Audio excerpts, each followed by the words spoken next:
Hollywood tough guys come and go, but Lee Marvin wasn't just playing a character, he was the real deal. What if I told you that before he ever stepped foot on a movie set, this man survived being shot by enemy fire, watched most of his platoon perish in one of World War II's bloodiest battles, and came home with scars that would haunt him for life? But here's what nobody talks about.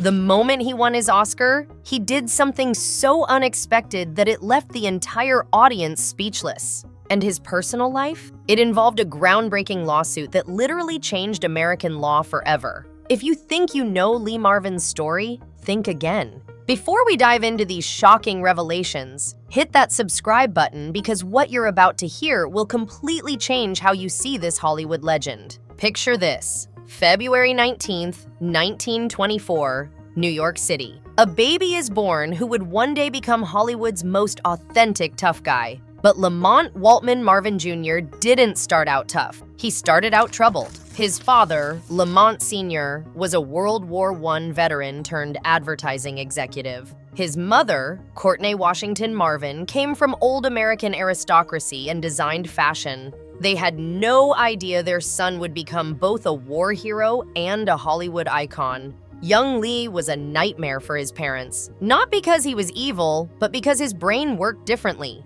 Today we'd recognize ADHD and dyslexia immediately, but back then, they just called him a troublemaker. The violin lessons his mother forced on him? Torture. School? Even worse. While other kids sat quietly in class, Lee's mind raced like a Formula One car with no brakes. Reading was like trying to decode hieroglyphics through a funhouse mirror. So what did he do? He fought. He rebelled. He got himself kicked out of school after school. Here's the wild part. They sent him to a Christian socialist boarding school called Manumit in New York. You'd think that would straighten him out, right? Wrong. Then came Peak Skill Military Academy. Still no dice. By his teenage years, Lee had been expelled from more schools than most people attend in a lifetime. Smoking, fighting, raising hell, that was his curriculum. His final stop was St. Leo College Preparatory School in Florida, and even they couldn't contain him. But while everyone saw a lost cause, something else was brewing inside young Marvin.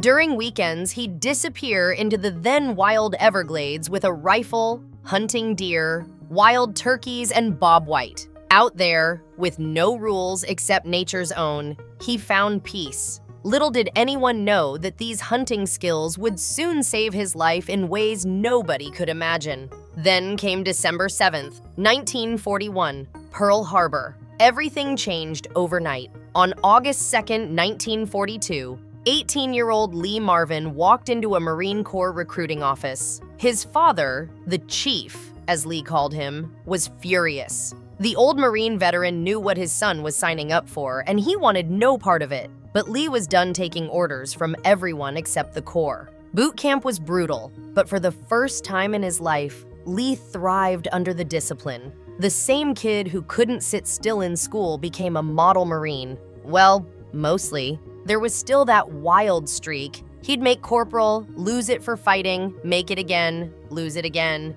By the time he finished infantry training, he was a quartermaster and a scout sniper with the 4th Marine Division. And then they shipped him to the Pacific. What happened next would either kill him or forge him into something unbreakable. The Battle of Saipan, June 18th, 1944. Picture this. Lee and his unit are assaulting Mount Tapachau. Japanese machine guns are cutting down Marines like wheat before a scythe. The air is thick with smoke, screams, and the metallic taste of blood. Then it happens. Machine gun fire rips through Lee's body, the bullet tearing into his sciatic nerve. Before he can even process the pain, a sniper's bullet punches through his foot. Most of his platoon didn't make it off that mountain. Lee Marvin did, but barely. He spent 13 months in naval hospitals, his body slowly piecing itself back together while his mind replayed those moments over and over. They gave him the Purple Heart, the Presidential Unit Citation,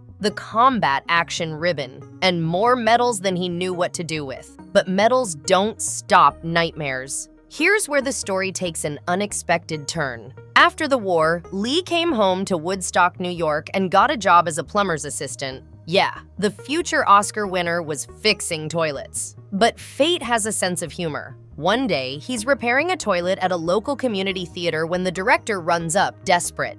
An actor just got sick, they need someone tall to fill in, and there's Lee with a wrench in his hand. He figured why not? $7 a week to pretend instead of plumb? Sure. The moment he stepped on that stage, something clicked. The Marines had taught him how to act, he'd later say. After facing real bullets, pretending to be tough wasn't so hard. Using his GI Bill benefits, he enrolled at the American Theater Wing in Greenwich Village. Broadway came calling with Billy Budd in 1949, then television, then Hollywood. His film debut in You're in the Navy Now in 1951 alongside unknowns named Charles Bronson and Jack Warden changed everything. But Hollywood tried to box him in. Always the heavy, always the villain, always the guy in uniform. They didn't realize they weren't getting an actor playing a tough guy. They were getting a tough guy who happened to act. The big break came with The Big Heat in 1953. Fritz Lang's noir masterpiece featured Marvin as Vince Stone, a gangster so cold-blooded that audiences couldn't look away. Then came The Wild One, where he played Chino opposite Marlon Brando. Critics started noticing something different about Marvin. He brought a complexity to his villains that nobody else could match. By the time John Ford cast him as Liberty Valance in The Man Who Shot Liberty Valance in 1962, Marvin had perfected the art of controlled menace. But he was tired of always being the bad guy. He wanted to show his range. And boy, did he get his chance. Ballou in 1965 changed everything.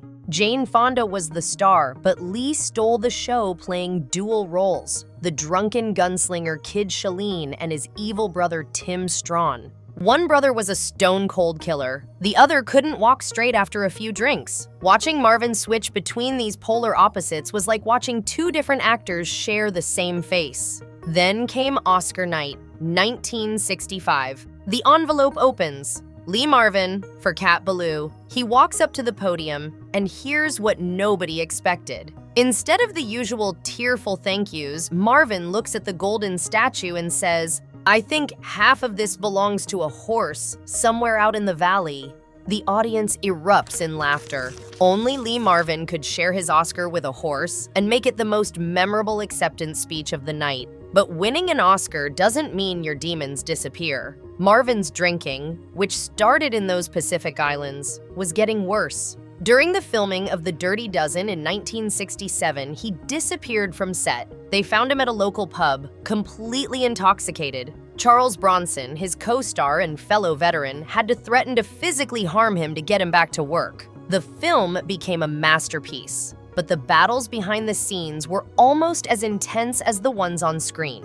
Now, here's where the story gets really crazy. While married to his first wife, Betty Ebeling, with whom he had 4 children, Marvin started living with an actress named Michelle Triola in 1965. She even legally changed her last name to Marvin, though they never married. When they split in 1970, all hell broke loose legally. Michelle sued Lee for palimony, a word that didn't even exist before her case. She claimed he'd promised to support her for life, that she'd given up her career for him, that she deserved half of the $3.6 million he'd earned during their relationship. The trial was a circus. She said he made her pregnant 3 times and paid for procedures to end them. He said he never loved her. The whole thing was splashed across every newspaper in America. The case went all the way to the California Supreme Court and literally changed American law. For the first time, unmarried couples could sue for property division.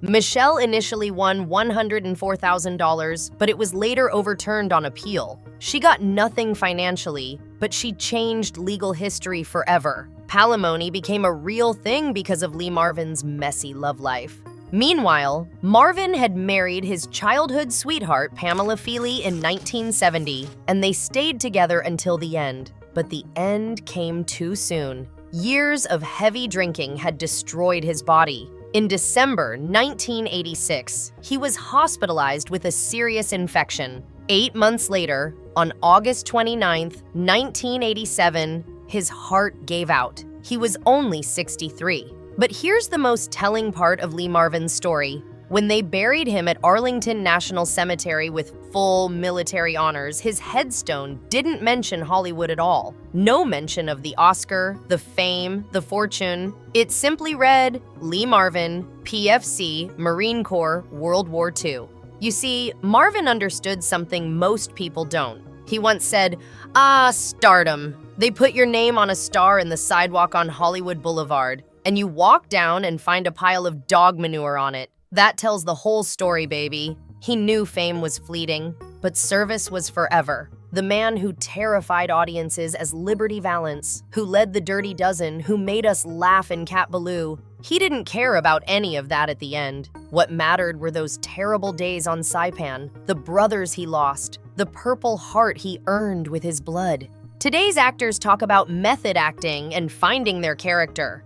Lee Marvin didn't need to find anything. He'd lived it. Every bullet he fired on screen, he'd fired for real. Every tough guy stare came from eyes that had seen friends die. He wasn't acting tough, he was remembering it. And perhaps that's why even now, decades after his death, Lee Marvin remains the gold standard for authentic masculinity in cinema. Not because he was perfect, far from it, but because he was real in a town built on illusion. He was damaged in a business that demands perfection. He was honest in an industry that thrives on lies. So the next time you watch The Dirty Dozen or Point Blank, remember you're not just watching an actor. You're watching a Marine who came home from hell and figured out how to turn his demons into art. You're watching a man who knew the difference between Hollywood bullets and real ones. You're watching Lee Marvin, and there will never be another one like him.